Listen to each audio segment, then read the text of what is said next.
আরজিকর মামলা সুপ্রিম কোর্টে। এবার আরজিকরে তরুণী চিকিৎসকের ধর্ষণ খুন নিয়ে শতপ্রণোদিত মামলা প্রধান বিচারপতির।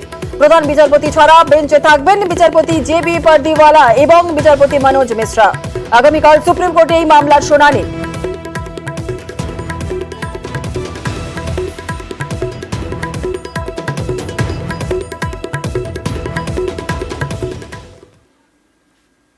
আরজিকরে হামলার তদন্তে সিবিআই। হামলার তথ্য অনুসন্ধানে সিবিআই এর তদন্তকারীরা গতকালই হাসপাতালে নমুনা সংগ্রহ করে সিবিআই এর টিম।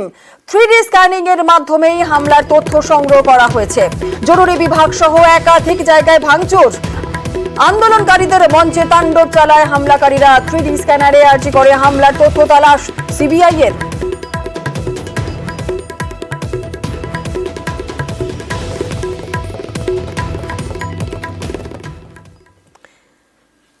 সিবিআই স্ক্যানারে আরজিকরের প্রাক্তন অধ্যক্ষ সন্দীপ ঘোষ। 3 দিন ধরে সন্দীপকে দফায় দফায় জিজ্ঞাসাবাদ। গতকালও 13 ঘন্টা ধরে জিজ্ঞাসাবাদ। আরজিকরের প্রাক্তন অধ্যক্ষের বয়ানে পাওয়া গিয়েছে অসঙ্গতি। অভিযুক্তকে আড়ালের চেষ্টা করেন কি প্রাক্তন অধ্যক্ষ? তদন্তে পরবর্তী পদক্ষেপ নিয়ে বৈঠক সিবিআই এর।